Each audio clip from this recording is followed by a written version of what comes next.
Dopo il sì del Consiglio regionale del Veneto al provvedimento anti-burqa, si moltiplicano anche nel territorio le prese di posizione da parte del mondo islamico. I politici si occupino di questioni importanti, sostiene Abdelhak Zaraji, il capo della comunità marocchina di Treviso, che bacchetta così i consiglieri regionali. Io non vedo che c'è questa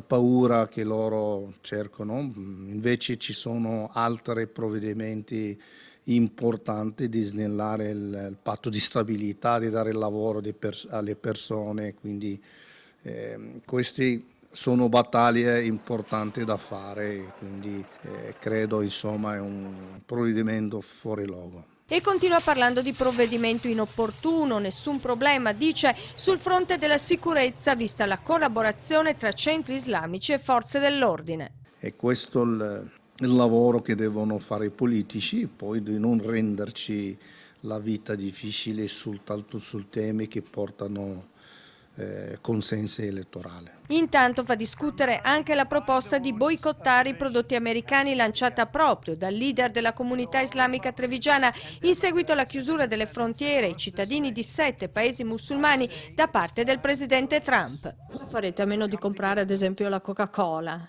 La Coca-Cola, quella è la minima cosa, ma dall'iPhone che costa tanto, dal computer, dalla Nike, da queste cose che in qualche modo noi cerchiamo. Poi agevoliamo anche i prodotti italiani che sono in difficoltà in questo momento.